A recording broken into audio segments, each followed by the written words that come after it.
सुरेश नाम का एक बड़ा ही लालची किस्म का इंसान था, जो पैसों के लालच में आकर कुछ भी कर सकता था। वो अपने चारों दोस्तों के साथ मिलकर अलग अलग गांव में जाकर लोगों को ठगने का काम करता था। कभी कपड़े बेचने के बहाने, तो कभी मिक्सर और गैस रिपेयर करने के हेतु लोगों के घरों में घुसते और उन्हें ठगने का काम करते थे। वो चारों ऐसे करते करते एक दिन रामपुर नाम के गाँव में जाते हैं, जिस गाँव में बहुत ही अमीर लोग रहते थे। सभी खेती करते, लेकिन फिर भी उस गांव में बहुत अमीर लोग थे। उस गांव में सुरेश और उसके दोस्त गैस, फ्रिज ये सब रिपेयर करने के बहाने गांव में आए हुए थे और यही लोगों को बताते हैं। एक दिन गांव का एक इंसान, अरे भाई, कौन हो तुम लोग और यहाँ पर क्या कर रहे हो? इस गांव के तो नहीं नजर आते। अरे हाँ चाचा जी, हम फ्रिज, एसी, गैस, मिक्सर ये सब सुधारने का काम करते हैं। अब क्या करें चाचा जी, ये पापी पेट जो है भरना तो पड़ेगा ना। तो ऐसे ही गांव गांव जाकर काम करते हैं हम लोग। कहाँ के हो तुम? हम यही सीतापुर गांव के हैं चाचा जी। हम मिलकर ये सब काम करते हैं और एक दूसरे में पैसे बांट लेते हैं। चाचा जी, कोई काम हो तो जरूर बताइएगा, हमें काम की बहुत जरूरत है। ये मेरा दोस्त है ना रोहन, इसकी माँ अस्पताल में है। हमें पैसों की बहुत जरूरत है। काम करेंगे तो ही पैसे मिलेंगे ना हमें। चलो चलो, अच्छी बात है। अगर काम रहा तो तुम्हें जरूर बताऊंगा। अब धीरे धीरे कर गांव में ये बात फैल जाती है कि एसी, फ्रिज, इलेक्ट्रॉनिक की सभी चीजें सुधारने वाले लोग गांव में आ चुके हैं। तो जिनकी भी कुछ चीजें खराब हुई थी, उन लोगों ने सुरेश और उसके दोस्तों को घर बुलाया और अपनी पुरानी चीजें अच्छी करनी चाहिए। शुरू में 5-6 दिन उन्होंने लोगों के घर में बड़े ही मन लगाकर काम किया, ताकि लोगों को उन पर विश्वास हो सके। अब एक दिन की बात है, दोपहर का समय था। गांव के सबसे अमीर इंसान, जिसका नाम था मोहन, उसके घर में सुरेश और उसके दोस्तों को बुलाया गया। अब सुरेश और उसके दोस्तों ने मोहन के घर में चोरी करने की बड़े अच्छे से प्लानिंग बनाई।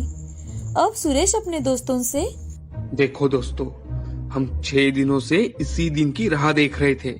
हमें ये तो पता है कि मोहन के घर में सिर्फ दोपहर के समय ही कोई नहीं होता, सिर्फ उसकी पत्नी वीरा के अलावा। हमें उसी वक्त का फायदा उठाकर मोहन के घर जाना होगा। हाँ सुरेश, तूने बिल्कुल सही कहा है। इतना ही नहीं, मैंने तो ये भी पता कर लिया है कि मोहन पैसे कहाँ रखता है। जिस दिन मैं सुमन मौसी के साथ वहाँ गया था, उसी दिन मोहन ने 100 के 3 बंडल लाकर अपने अलमारी में रखे थे और मैंने वो चुपचाप खिड़की से देख लिया था। अरे वाह, ये तो बहुत बढ़िया काम किया है तुमने। अब उससे हमारा काम थोड़ा आसान हो जाएगा। अब चारों दोस्त मिलकर मोहन के घर जाते हैं। वहाँ जाते ही अपना काम शुरू करते हैं।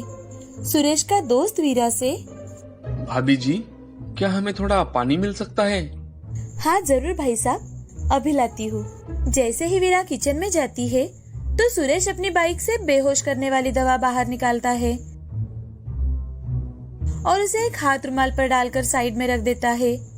जैसे ही वीरा पानी लेकर आती है, सुरेश और उसके दोस्त अपना नाटक शुरू कर देते हैं।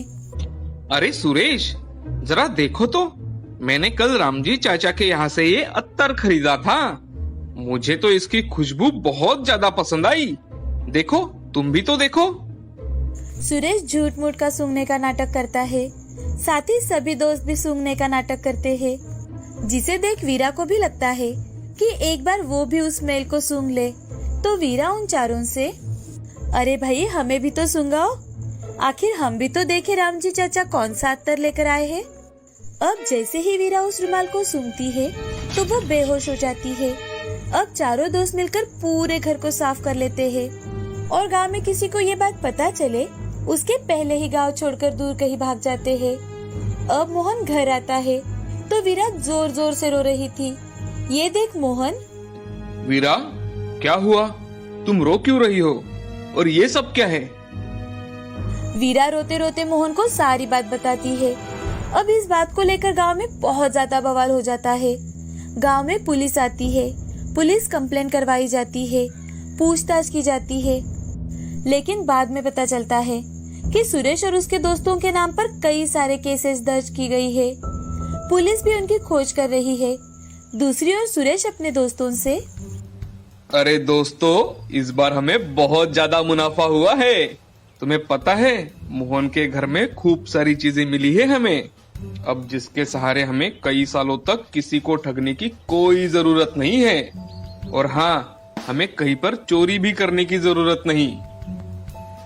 अरे नहीं सुरेश, जब हम यहाँ आए थे तब तुमने देखा नहीं शायद। यही पास के मामरागढ़ गांव में राधेश्याम नाम का एक बहुत बड़ा व्यापारी रहता है जो हीरो का व्यापार करता है।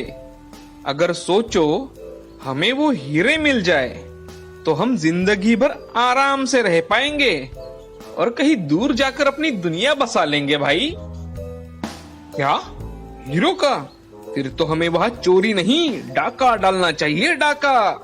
अरे हाँ हाँ, बिल्कुल सही कहा तुमने भाई। हमें वहाँ बहुत सारे हीरे मिल सकते हैं। हमें तो वहाँ डाका ही डालना चाहिए। सुरेश और उसके दोस्त ये सारी बातें कर मामरागढ़ में अलग अलग होकर राधेश्याम की जानकारी हासिल करने लगे। लेकिन राधेश्याम की एक मीरा नाम की बहू थी जो बहुत ही होशियार थी, जिसकी नजर बहुत ही चालाक थी, जिसे गांव की हर एक बात की खबर थी। इतना ही नहीं, वो गांव में हर एक इंसान की मदद करती, हर कोई उसकी इज्जत करता। एक दिन गांव का एक आदमी मीरा के पास आता है और उसे सुरेश और उसके 3 दोस्तों की जानकारी देते हैं। दिन बीत रहे थे।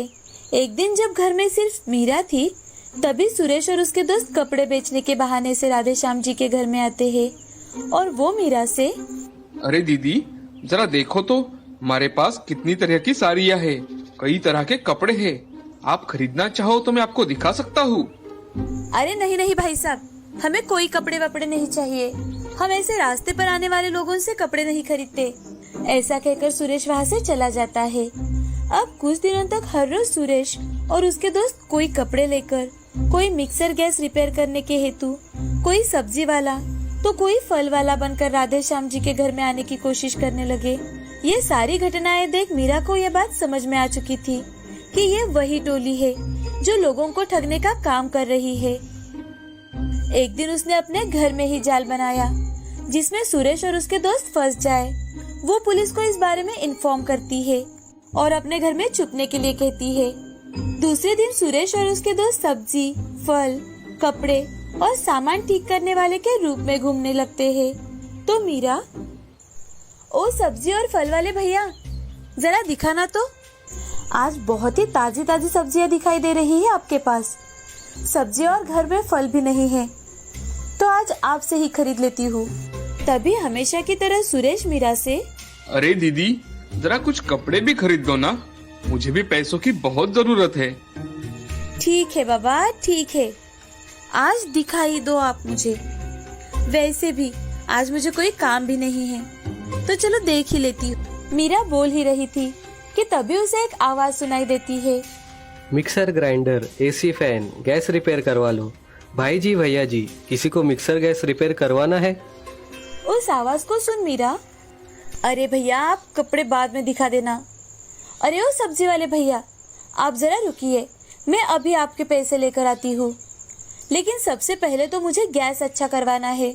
जैसे ही मीरा घर के अंदर जाती है तो सुरेश और उसके दोस्त घर के अंदर घुस जाते हैं और मीरा को पकड़कर बांधने की कोशिश कर ही रहे थे कि तभी पुलिस वाले सामने आकर उन चारों को पकड़ लेते हैं, अपनी गिरफ्त में ले लेते हैं। दोस्तों, इस कहानी से हमें यह सीख मिलती है कि जिंदगी में लोगों को ठगकर पैसा कमाने से अच्छा है हम सूखी रोटी ही खाएं, लेकिन जो मेहनत की हो, आज नहीं तो कल हमारी चोरी पकड़ी ही जाती है। रामपुर नाम के गांव में राकेश अपनी पत्नी मीरा और अपने माता पिता के साथ रहता था। वो अपने पत्नी के साथ मिलकर खेती करता था। राकेश थोड़ा सा कम दिमाग था, लेकिन मीरा बहुत ही होशियार थी। मीरा के माता पिता बचपन में ही गुजर चुके थे, तो उसकी चाची ने उसकी शादी राकेश से करवाई। मीरा बड़ी होशियार थी। वो हमेशा अपने पति को कुछ न कुछ अच्छी बातें बताती और साथ ही पैसों को किस तरह कमाना है ये भी बताती। एक दिन मीरा अपने पति से, सुनिए जी, वो मैं कह रही थी क्यों ना हम 2 गाय खरीद ले। राकेश मीरा जो कहे वैसे ही करता था, तो वो मीरा से, ठीक है, खरीद लेंगे, लेकिन पैसों का हिसाब तुम ही रखना। अजी बाबूजी है ना, तो वही देख लेंगे। अब राकेश और मीरा गाय खरीद लेते हैं और खेती के साथ साथ अब वो गाय का दूध बेचकर भी पैसे कमाने लगे। धीरे धीरे मीरा ने पोल्ट्री फार्म शुरू करने का सोचा। वो अपने ससुर से, ससुर जी, मैं चाहती हूँ कि क्यों ना हम पोल्ट्री फार्म शुरू करें। देखो मीरा, तुम जानती हो कि राकेश कैसा है। उसे तो ठीक से हिसाब भी नहीं आता। तुम्हें जो करना है तुम कर सकती हो, लेकिन हम भी तो बीमार रहते हैं, तो सारी जिम्मेदारियां तुम्हें ही लेनी होंगी। पिताजी, मैं जानती हूँ, लेकिन हमें जिंदगी में बढ़ने के लिए कुछ न कुछ तो करना ही होगा ना। अब मीरा धीरे धीरे करके कुछ मुर्गियाँ लेती है। अब दूध के साथ अंडे भी बेचने लगी। राकेश के खेत के पास ही अमर नाम का एक इंसान रहता था, जो बड़ा ही आलसी किस्म का इंसान था। साथ ही खाने का बड़ा ही शौकीन था। उसे हमेशा दूसरों से पैसे उधार लेकर या फिर गांव में कहीं शादी हो, वहां जाकर खाना खाने में बड़ा मजा आता था। उसे बुलाया हो या ना हो, वो हमेशा किसी भी पार्टी में चला जाता था। अब लोगों ने उसे बात करना ही बंद कर दिया था, पर फिर भी वो लोगों से बातें करने की कोशिश करता, और अगर कोई मिले ही ना तो वो राकेश से बातें करता रहता। एक दिन उसके मन में आया, अरे, राकेश को तो बढ़िया बीवी मिली है भाई। वो मेहनत करती है और राकेश मजे से खाता है। काश मुझे भी ऐसी कोई लॉटरी हाथ लग जाए कि पैसे भी मिले और खाने में भी बढ़िया चीजें मिले। दिन बीत रहे थे। वो हर रोज चुप चुप के अपने खेत से राकेश के खेत में देखता रहता। बहुत दिन बीत चुके थे। अब अमर मन ही मन, अरे यार, बहुत दिन बीत चुके हैं, कुछ खाने को ही नहीं मिला।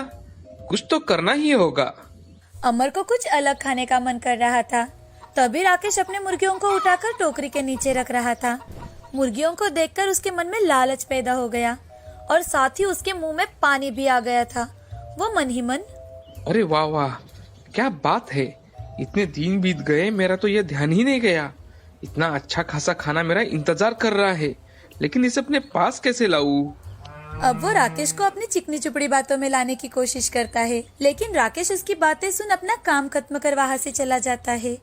अब 2-3 दिन बीत जाते हैं। मीरा अपने चाचा चाची से मिलने के लिए उनके घर चली जाती है। ये देख अमर सोचता है, आहा, क्या बढ़िया मौका हाथ लगा है मेरे। मीरा अब तो अपने मायके जा पहुंची होगी। आज रात को ही अब मैं एक मुर्गी उठा लाता हूँ। अब अमर रात होने का इंतजार करने लगा।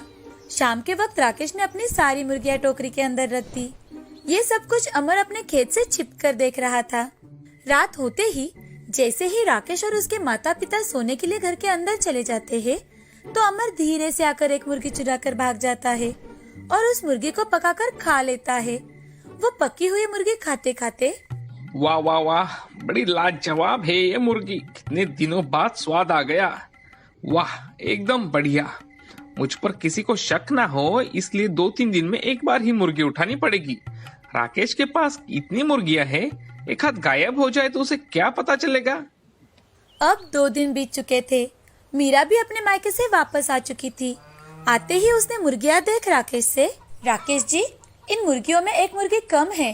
अरे हाँ, मैं सोच रहा था शायद मेरी गिनती गलत हो गई होगी, तो मैंने ध्यान ही नहीं दिया। जाने दीजिए, कोई बात नहीं। अब रात होते ही अमर धीरे से आकर एक और मुर्गी चुरा लेता है। दूसरे दिन सुबह जब मीरा मुर्गियों को बाहर निकालने जाती है, तो उसे एक और मुर्गी कम दिखाई देती है। वो उस मुर्गी को यहाँ वहाँ देखने लगती है। तभी मीरा को अमर उसके खेत में झांकते हुए दिखाई देता है। अब वो अपने पति राकेश से, राकेश जी, जरा यहाँ तो आइए। राकेश मीरा के पास जाते ही मीरा जरा ऊंची आवाज में राकेश से, अजी देखिए तो, आज फिर से हमारी एक मुर्गी कम है। अपने आप कैसे हो सकता है ये सब? ऐसा तो हो ही नहीं सकता। अब हम क्या करेंगे मीरा? मीरा कुछ सोचने लगती है। अब वो एक नाटक रचाती है, जिसमें वो राकेश और उसके सास ससुर को भी शामिल कर लेती है। वो घर में जाकर धीरे आवाज में सबसे, देखिए, आज फिर से हमारी एक और मुर्गी गायब हुई है। हो सकता है कि कल और भी मुर्गियां गायब हो। हमें उस चोर को ढूंढना ही होगा। सारी घटनाओं को देख उसे लग रहा था कि चोरी अमर ने ही की होगी, क्योंकि जब भी अमर को कुछ भी मुफ्त का नहीं मिलता था, तो वो ऐसे ही चोरी करके खाता था। साथ ही मीरा को राकेश से ये बात भी पता थी कि अमर जब भी कुछ हेवी खाता, तो दूसरे दिन उसका पेट दर्द होता था। इसी का फायदा लेकर मीरा अपने प्लान की शुरुआत करती है और जोर से, अरे राकेश जी, मैं तो आप सबको बताना ही भूल गई थी कि मैं अपनी माँ के घर से आते वक्त मुझे एक सिद्ध पुरुष मिले थे और उन्होंने मुझे आशीष के तौर पर कुछ दाने दिए थे और कहा था कि ये दाने अपने मुर्गियों को खिलाना, ताकि अगर गलती से भी कोई तुम्हारी मुर्गी चुरा कर खा ले तो उसे पेट में बहुत ज्यादा दर्द हो जाएगा और वो शायद। मीरा की सारी बातें हर रोज की तरह अमर ने आज भी सुन ली। अब उसे लगने लगा, अरे अगर सच में मीरा बोल रही है वैसा ही हुआ तो मैं तो मर जाऊंगा, क्योंकि मीरा ने सच में कल आते ही दाने डाले थे मुर्गियों को। अब मैं क्या करूं, क्या करूं? मेरा तो सच में पेट दर्द हो रहा है, क्या करूं? अमर की ये घबराहट देखकर मीरा को पूरा विश्वास हो चुका था कि अमर ने ही उसकी मुर्गियां चुराई है। अब राकेश अमर के पास जाकर, अरे अमर, क्या हुआ है तुम्हें? कुछ हुआ है क्या? राकेश को देखते ही अमर का दर्द बहुत बढ़ जाता है। वो अब जोर जोर से चिल्लाने लगा। मेरा पेट तभी मीरा वहाँ आ जाती है। मीरा को देख अमर का पेट दर्द और ज्यादा बढ़ जाता है, क्योंकि वो इतना ज्यादा सोच रहा था कि उसे लगने लगा था कि अब वो सच में ही मर जाएगा। तभी मीरा, अरे भाई साहब, अभी तो आप ठीक थे, क्या हुआ? मीरा की बात सुनकर अमर, भाभी जी मुझे माफ कर दीजिए, कृपा करो मुझे माफ कर दो। मैंने ही आपकी मुर्गियां चुराई थी, मुझे कुछ तो दो, मेरा पेट दर्द रुक जाए। प्लीज भाभी जी मुझे माफ कर दो, आगे से मैं ऐसा कभी नहीं करूंगा, मुझे बचा लो। मीरा घर के अंदर जाती है और एक लड्डू लेकर आती है और अमर को खाने के लिए देती है। जैसे ही अमर लड्डू खा लेता है उसे ठीक लगने लगता है। तभी मीरा, भाई साहब, आपने अभी अभी जो लड्डू खाया वो मुझे एक सिद्ध पुरुष ने दिया था और उन्होंने कहा था कि ये लड्डू जो भी खाए उसका दर्द तो बिल्कुल खत्म हो जाएगा और साथ ही वो मेहनत भी करने लगेगा। अमर ने मीरा की बातों पर इतना ज्यादा विश्वास किया कि मीरा जो बोल रही है वही सब सच है। मीरा ने भी उसका भ्रम वैसे ही रहने दिया, ताकि आगे से उसकी मुर्गियां कभी चोरी ना हो और ना ही कोई और चुरा पाए। मीरा ने अपने बुद्धि के दम पर और अमर के डर से उसे बीमार बना दिया था। अब अमर को भी पता चल चुका था कि चोरी करना गलत बात है। साथ ही अब वो मेहनत करके अपना पेट भरने लगा और दूसरी ओर मीरा अपने पति और सास ससुर के साथ बड़े खुशी खुशी रहने लगी थी, अपना व्यापार बढ़ाने लगी थी।